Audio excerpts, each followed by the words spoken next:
Magandang umagang muli sa inyong lahat, mga kaibigan.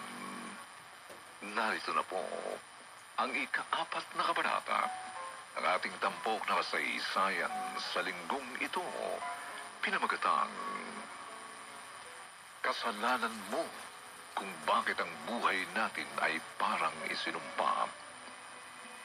Dito pa rin sa ating natatanging dulang, may pangako ang bukas.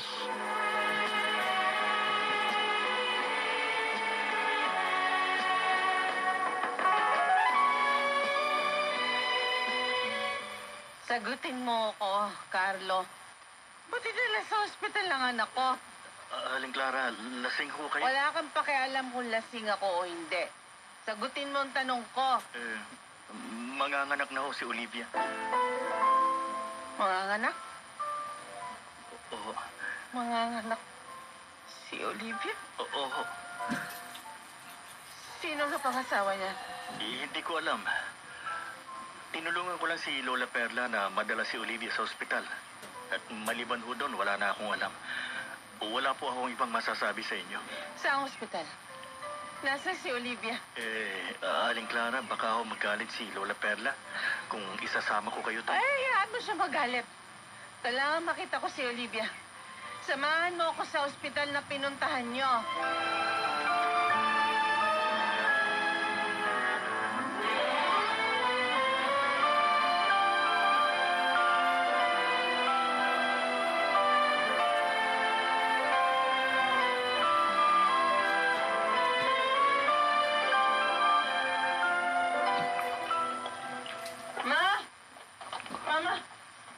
Anong ginagawa mo rito? Alam mo, dinala mo dito si Olivia. Huwag ka manggulo rito sa ospital. Hindi ako manggugulo kung sasabihin mo sa akin ano talaga nangyari sa anak ko.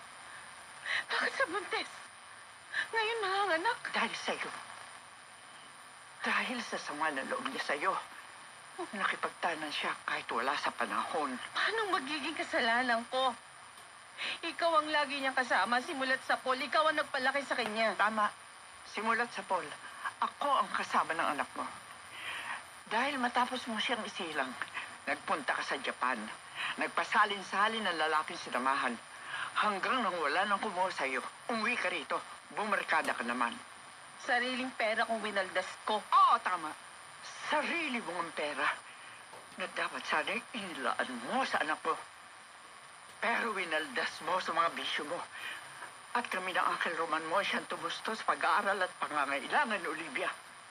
Sa'yo naman siya nakatira. Di ba dapat lang? Ang tungkulin mo'y ginampanan ko. Dahil mahal ko ang aking apo. Pero ikaw, ano ba naibigay mo sa anak mo? Wala. Puro lamang sama ng loob. Nagsalita ang marunong magmahal. Kaya ako nagkaganito dahil sa'yo. Masyado ka mahigpit sa akin nun eh. Dahil ayoko matulad ka sa akin na isang dalagang ina. Pero yun mismo ang nangyari sa akin. Dahil nagrebelde ka. Dahil hindi mo nakita ang paghihigpit ko sa'yo para maging iba ang kapalaran mo. Di mo ako minahal, ma. Ang tangi kong natatandaan ay ang kalupitan mo at paghihigpit sa akin. Hindi totoo yan. Yan ang totoo. At ngayon, si Olivia naman, kasalanan mo kung bakit pare-pareho ang kapalaran natin. Bakit ako, Clara? Bakit kailangan ako ang sisihin mo sa kinasadlakang buhay ng iyong anak? Bakit hindi kita sisisihin? Bakit gusto mong pigilan ang lahat ng galit na narito sa dibdib ko? Kung hindi mo ko naging anak, hindi ako magkakaganito. Sa'yo nagsimula ang lahat. Ang lahat ng sakit. Ang lahat ng pait. Hindi sasalin sa akin ang kamalasan kung hindi ka nagkasala. Ikaw! Ikaw ang dahilan. Kasalanan mo kung bakit ang buhay natin ay parang isinumpa.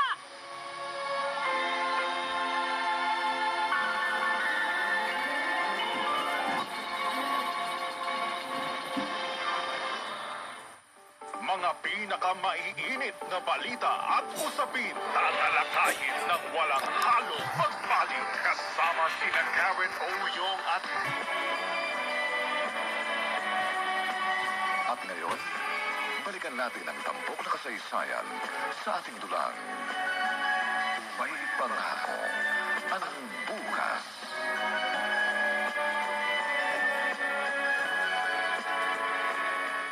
Pagkatapos kong hugasan itong mga pinggan gamit ang smart dishwashing paste, kailangan balikan ko si Olivia. paubos na ang smart dishwashing paste mo. Sige, hayaan mo na. Ako na ang bibili ng pamalit. Magaling talaga yung smart dishwashing paste. Sige na. Kuya, hindi ko makalimutan ng mga sinabi sa akin ni Clara. Talaga naman suway lang anak mong yun eh. Hindi ka pa nasanay sa mga salitang binibitiwan niya. Pero talaga masakit, kuya. Para bang hindi siya nanggaling sa akin. Sagot-sagutin niya ako. Napakalapastangan. Parurusahan din siya ng langit sa mga ginagawa niya. Kuya Roman, Lahat ng bagay may balik. Ipagdasal mo na lang na bago malagutan ng hininga ang suwail mong anak, matauhan na.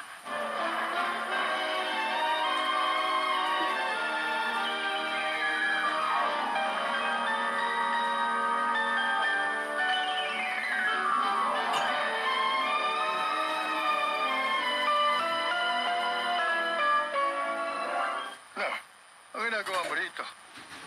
Kala ko ba hindi ka na babalik? Kailangan ko ng gamot. Alam mo na, kung ano yung... Wala. Hayop ako, di ba? Walang kwenta tao. Bakit ngayon? Ako na lang ang makakatulong sa'yo. Huwag mo na akong pahirapan. Kailangan ko talaga. Wala akong maibibigay sa'yo. Umalis ka na rito. Nelson, kahit ano gagawin ko. Kailangan ko lang talaga. Pera ang ibigay mo. Magnanakaw ako, hold up, kahit ano. Basta bigyan mo lang muna ako. Kailangan ko na. Ako, mahirap yan. Baka ichuchu mo pa ako. Magpapagamit ako kahit kanino, kahit ilan. Basta, sige na, bigyan mo lang ako. Bigyan mo lang ako, Nelson. Sige. Clara, laos ka na. Wala nang bibili sa'yo. Usap, Nelson. Sige na, hindi ko na kaya eh. Kailangan ko ng gamot ngayon. Bitiwan mo nga ako. Malis ka na rito. Ha? Sawang-sawa na ako sa'yo. Hindi na kita mapapakinabangan. Hayop ka. Buisit ka. Hindi mo rin lang naman ako tutulungan. Papatayin na kita. Ha? Wala ka. Hoy, Clara. Bitiwan mo yung 29 yan. Bitiwan mo yan. Tumugay sa iyong demonyo ka. Hindi ba? Papatayin kita. Bitiwan mong panaksak na yan. Bitiwan mo akin na yan. Akin na yan.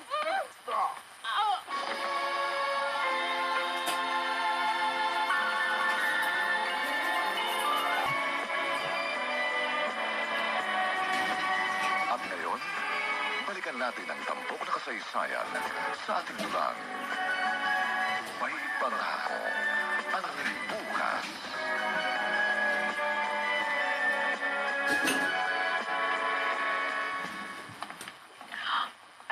Olivia, tingnan mo. Tumahimik na siya na ilapit sa dibdib mo. Lola, ganito pala ang pakiramdam. Oo, ngayon, alam mo na. Hindi ko po alam kung kaya kong maging ina sa kanya. Malalaman mo rin, Apo. Lahat ay natural na darating sa'yo. Lola, Kung umiyak, pabibinat ka niyan. paano kami? Olivia, narito naman kami. Hindi ka namin pababayaan. Pero kailangan ipangako mo sa amin, Apo, na ayusin mo ang buhay mo. Babalik ka sa pag-aaral, alang-alang sa anak mo. At kung maaari sana, Olivia, pag makipagbalita sa'yo si Teddy, huwag ka na munang makisama. Tapusin mo ang pag-aaral mo, Apo. Lolo Roman, Magandang naghihintay na bukas sa'yo. Huwag mong sayangin.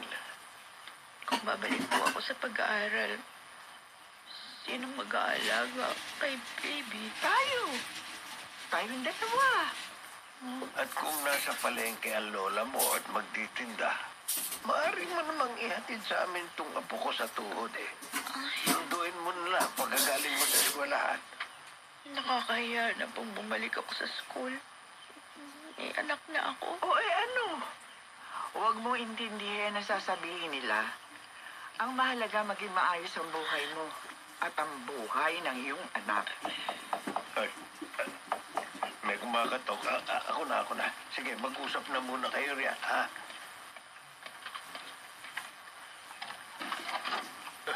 Lolo Roman, Carlo, bakit may kasama ka mga pulis? nagpasama sa akin ang mga pulis dito. Hinahanap po nila si Lola Perla. Bakit daw? Lolo, may nangyari po kay Aling Clara.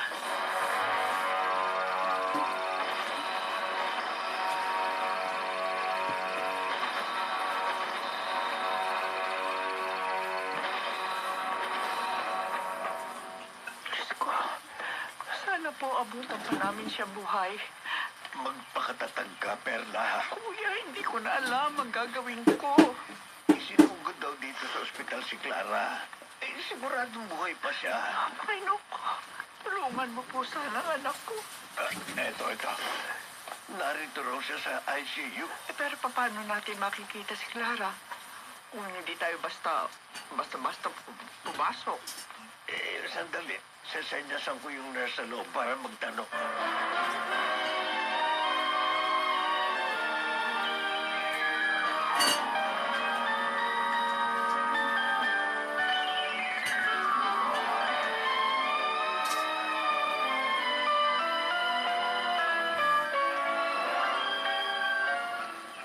Clara, anak, Ayon sa doktor, critical pa rin ang kondisyon niya. bakit sa ganitong mantong ang buhay mo, anak? Nakatakas ang sumaksak sa kanya. Nakagapang raw palabas ng bahay si Clara kaya yung mga nakakita sa kanya, isinugod siya rito sa ospital. Kung papaano nagsilang ng bagong buhay ang iyong anak. Ikaw naman, ay parang nauupos sa kandila at nasa panganib na tuluyang mawala. Clara, anak, nagagalit man ako sa iyo. Iyon ay dahil sinira mo ang buhay mo. Kung mauulit ang lahat, gagawin ko pa rin ang ginawa kong pagpapalaki sa iyo. Hihigpitan pa rin kita.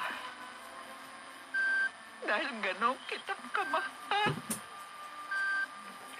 Dahil ayokong maranasan mo ang pait ng buhay na pinagdaanan ko.